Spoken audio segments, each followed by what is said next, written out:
अस्सलाम वालेकुम दोस्तों। तो यार क्या हाल है। आज की इस वीडियो में हम बात करेंगे फंक्शंस ऑफ कमर्शियल बैंक्स के रिगार्डिंग, और इसके बेसिकली 4 फंक्शंस होते हैं, ठीक है, जिनके बारे में हम डिस्कस करने वाले हैं। पहला है मेन फंक्शंस, दूसरा है फाइनेंशियल फंक्शंस, तीसरा एजेंसी फंक्शन, और चौथा है अदर जो भी जर्नल फंक्शंस होते हैं उनके रिलेटेड हम डिस्कशन करेंगे, ठीक है। तो सबसे पहले आ जाते हैं मेन फंक्शन से। तो देखो बैंक कैसे काम करता है। बैंक इस तरीके से काम करता है कि वो सबसे पहले बोरो करता है पैसों को और फिर उनको फर्दर लैंड करता है, ठीक है। जैसे लेट सपोज कि अगर एक बैंक जो है वो बोरो करता है और सेविंग अकाउंट पे वो इंटरेस्ट दे रहा है या प्रॉफिट दे रहा है कितना 5%, ठीक है। तो आगे फर्दर वो लैंड करेगा 10% पे, ठीक है। और इसमें इसके बीच में जो डिफरेंस है विच इज़ 5%, तो ये बैंक का प्रॉफिट है। तो इस तरीके से बैंक जो है वो प्रॉफिट कमाता है लैंडिंग और बोरोइंग के थ्रू, ठीक है। अब हम बात करते हैं फर्दर इसके बारे में। इसमें बोरोइंग में बैंक के पास जो है वो 3 तरह के अकाउंट्स होते हैं, ठीक है। डिपॉजिट को कलेक्ट करने के लिए पहले होता है सेविंग अकाउंट, जिसमें कुछ प्रॉफिट होता है, मिनिमम प्रॉफिट हर सेविंग अकाउंट का। वैसे पाकिस्तान में 11% से लेकर ये बेसिकली वेरी करता है इंटरेस्ट रेट के ऊपर, ठीक है, मुल्क की इकनॉमी के ऊपर। तो इस और मॉनेटरी पॉलिसी रेट क्या चल रहा है इसके ऊपर ये डिपेंड करता है कि सेविंग अकाउंट के अंदर इंटरेस्ट रेट क्या होगा। इसी तरीके से मुख्तलिफ बैंक के पास अपनी मुख्तलिफ स्कीम्स होती हैं, ठीक है, और वो मुख्तलिफ रेट ऑफ़र कर रहे होते हैं। ये बेसिकली प्रॉफिट रेट होता है, यानी कि जितने पैसे आप रखवाओगे उसके ऊपर आपको उतना % इंटरेस्ट मिलेगा। फिर आते हैं करंट अकाउंट। अब जो करंट अकाउंट और सेविंग अकाउंट होते हैं इन दोनों को हम कहते हैं डिमांड डिपॉजिट या चेकिंग अकाउंट, ठीक है। क्या कहते हैं हम? डिमांड डिपॉजिट, ठीक है, या चेकिंग अकाउंट कहते हैं हम इनको। क्यों? क्योंकि यहाँ पे आप जो है वो विड्रॉ कभी भी करा सकते हो, KING चेकिंग अकाउंट्स, ठीक है। इन दोनों अकाउंट से आप कभी भी किसी भी टाइम विड्रॉ करा सकते हो अपने पैसे। जबकि जो टर्म डिपॉजिट अकाउंट होता है इसको हम कहते हैं टाइम अकाउंट, ठीक है। यहाँ पे आप एक जो पीरियड है उस पीरियड के बाद ही विड्रॉ करा सकते हो अपनी अमाउंट, अपना प्रिंसिपल, ठीक है। जब तक वो पीरियड ख़त्म नहीं होता तब तक आप उसको विड्रॉ नहीं करा सकते हो। अब एक बहुत इंपॉर्टेंट चीज़ बताने जा रहा हूँ, ठीक है। बैंक की जो लायबिलिटी जो डिपॉजिट्स होते हैं बैंक के, ठीक है, डिपॉजिट्स वो बेसिकली बैंक के ऊपर एक लायबिलिटी होती है, ठीक है। बैंक के डिपॉजिट बैंक की लायबिलिटी होती है, और बैंक के एसेट्स क्या होंगे? जो वो लोन आउट करती है पैसे। जो पैसे बैंक जो लोन आउट करती है वो बैंक का एसेट है, और जो पैसे बैंक जो है अपना डिपॉजिट की सूरत में कलेक्ट करती है वो बैंक की लायबिलिटी, क्योंकि वो बैंक का अपना पैसा नहीं है, पब्लिक का पैसा है, ठीक है। तो अब उस डिपॉजिट को बैंक क्या करती है? उससे फर्दर लोन आउट करती है या उसको इन्वेस्ट करती है, ठीक है। और जब ये लोन आउट होते हैं और इन्वेस्ट होते हैं तो इन दो एक्टिविटी से बैंक जो है वो पैसा बनाता है। अब हम बात करते हैं बैंक के फाइनेंशियल फंक्शंस के ऊपर, ठीक है। तो फाइनेंशियल फंक्शंस में आपके पास आ जाता है इन्वेस्टमेंट और ट्रेड फाइनेंस, ठीक है।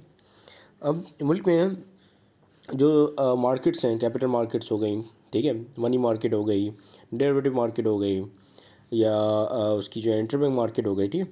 तो उन सब में पैसा ये इन्वेस्ट करता है बैंक, ठीक है। जो भी इनको डिपॉजिट मिलता है उस डिपॉजिट को फर्दर इन्वेस्टमेंट करता है। इन्वेस्टमेंट कहाँ कर सकता है बैंक? एक स्टॉक मार्केट में, ठीक है, जिसको हम कैपिटल मार्केट भी बोलते हैं, स्टॉक मार्केट में कर सकता है इन्वेस्ट, ठीक है। और दूसरा कर सकता है ये मनी मार्केट में, ठीक है, रियल एस्टेट में इन्वेस्ट कर सकता है, ठीक है। और डिफरेंट एवेन्यूज़ होती हैं इन्वेस्टमेंट के, उनमें ये इन्वेस्ट कर सकता है बैंक, ठीक है, उन पैसों को। अब ट्रेड फाइनेंस की जहाँ तक हम बात करें तो ट्रेड फाइनेंस में ये होता है कि बैंक जो है वो जितना भी मुल्क भर में इंपोर्ट एक्सपोर्ट हो रहा होता है वो सारा बैंकिंग चैनल के थ्रू हो रहा होता है, ठीक है। जैसे कि LC को इशू करना, डॉक्यूमेंट्स को हैंडल करना, पेमेंट करना, ठीक है, इंपोर्ट एक्सपोर्ट की, ये सारा होता है बैंक के थ्रू। और बैंक के कौन से फंक्शन के थ्रू? ट्रेड फाइनेंस फंक्शन के थ्रू। यहाँ पे बेसिकली बैंक जो है वो LC के थ्रू जो इम्पोर्टर होते हैं उनको लोन भी दे रहा होता है, गारंटीज़ दे रहा होता है और फैसिलिटेट कर रहा होता है, उसकी फ़ी चार्ज करता है, और जिसके थ्रू वो पैसे बनाता है बैंक, ठीक है। हम बात करते हैं अभी इसके एक और फंक्शन की, विच इज़ एजेंसी फंक्शन, ठीक है। एजेंसी फंक्शन में आपके पास आ जाता है अंडर राइटर, यूटिलिटी सर्विसेज, ठीक है, clearing service, sorry, currency exchange, broker if someone wants to invest in money market, financial advisory service. ठीक है, तो एक एक करके हम डिस्कस करते हैं। अंडर राइटिंग सर्विस मतलब कि बैंक जो है एज अंडर राइटर काम कर रहा होता है। कभी भी किसी भी एक नई कंपनी को IPO लॉन्च करना होता है, that is initial public offering, तो अंडर राइटर यानी कि बैंक के पास जाता है, इन्वेस्टमेंट बैंक के पास जाता है। और बैंक जो है उसकी एक प्राइमरी मार्केट होती है और सेकेंडरी मार्केट होती है कैपिटल मार्केट, स्टॉक एक्सचेंज। ठीक है, तो प्राइमरी मार्केट में इसकी शेयर जो है सेल आउट करने का काम बैंक कर रहा होता है। ठीक है, यूटिलिटी सर्विस में ये होता है कि जब भी आप बैंक की ब्रांच में जाते हो तो वहाँ पे बिल वगैरह भी जमा होते हैं, बिजली के बिल, इलेक्ट्रिक के बिल, ठीक है, फ़ी वाउचर्स वगैरह, ट्यूशन की फ़ी भी वहीं जमा होती है, स्कूल के जो वाउचर होते हैं, इनवॉइसेस होती हैं, वो भी वहीं जमा होती हैं। तो एजेंसी फंक्शन यानी कि एज अ एजेंट भी काम कर रहा होता है बैंक। ठीक है, तो एजेंसी सर्विसेज भी प्रोवाइड कर रहा होता है। इलेक्ट्रिसिटी के बिल जमा हो रहे हैं तो यानी कि एजेंट काम कर रहा है उसका, कंपनी का जो है एज अ एजेंट वो काम कर रहा है, यानी कि उसकी कंपनी के बिल वो ले रहा है और पैसे उसकी कंपनी के बिहाफ पे कलेक्ट कर रहा है। ठीक है, फिर है क्लियरिंग सर्विस।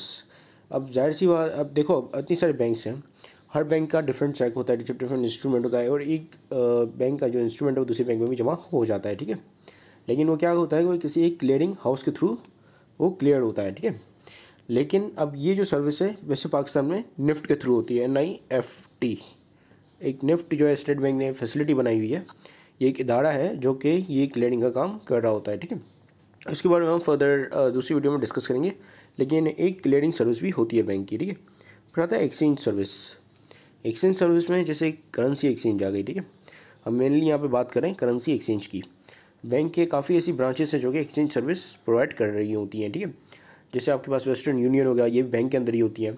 आप जाते हो जस्ट नंबर लेकर और वहाँ पे आपको जो फॉरेन रेमिटेंस हो रही होती है वो आपको मिल जाती है, या किसी भी आपके जो फॉरेन बंदे रहते हैं, फॉरेन में रिश्तेदार वगैरह होते हैं, तो वो जो रेमिट करते हैं पैसा वो भी बैंक के थ्रू आ रहा होता है। ठीक है, फिर broker if someone wants to invest in money market.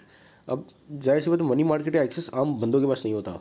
जैसे स्टॉक मार्केट में ये है, आपने CDC के साथ सब अकाउंट बना लिया, अकाउंट खोल लिया और इस अकाउंट में आपने जो है शेयर्स वगैरह ख़रीद लिए। ठीक है, लेकिन इसमें क्या होता है, मनी मार्केट में इन्वेस्ट करने के लिए मनी मार्केट में दो तरह की सिक्योरिटीज़ होती हैं। पाकिस्तान के कॉन्टेक्स्ट में बात कर रहा हूँ। Let me just clear this up, इसको मैं क्लियर कर लेता हूँ, मिटा लेता हूँ, फिर हम बात करते हैं मनी मार्केट के बारे में।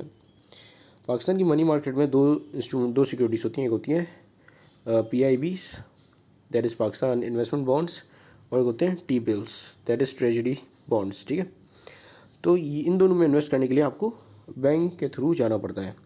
आखिरी फाइनेंशियल एडवाइजरी सर्विस ये भी प्रोवाइड कर रही होती है, बता रही होती है कि कहाँ इन्वेस्ट करो, कैसे करो, या कहाँ पे ज़्यादा बेटर इन्वेस्टमेंट अपॉर्चुनिटी है, कहाँ से ज़्यादा बेटर रिटर्न आएगा, कहाँ से ज़्यादा बेटर ROI आएगा। ठीक है, तो इस तरह की सर्विसेज भी प्रोवाइड कर रही होती है बैंक। आखिरी अदर सर्विसेज में आ जाता है आपके पास प्रोसेसिंग द पेमेंट्स। ठीक है, जैसे यूटिलिटी बिल्स वगैरह हो गए, issuing bank drafts and cheques. ठीक है, चेक्स वगैरह होते हैं या बैंक ड्राफ्ट वगैरह, पे ऑर्डर हो गया, बैंकर चेक हो गया, ये तमाम चीज़ों को इशू करना। ठीक है, ये भी सर्विस होता है। लॉकर फैसिलिटी यानी कि लॉकर प्रोवाइड करना जिसमें आप अपने कीमती सामान वगैरह रख सकते हो और वो सेफ होते हैं, सिक्योर्ड होते हैं लॉकर्स। ठीक है, बैंक के। हज की एप्लीकेशन एक्सेप्ट करना और डेबिट या क्रेडिट कार्ड इशू करना, ये तो आपको पता ही होगा डेबिट और क्रेडिट कार्ड क्या होता है। ठीक है, तो इसी के साथ ये वीडियो कंप्लीट होती है। Thank you much for watching this video. Have a great day and अल्लाह हाफिज़।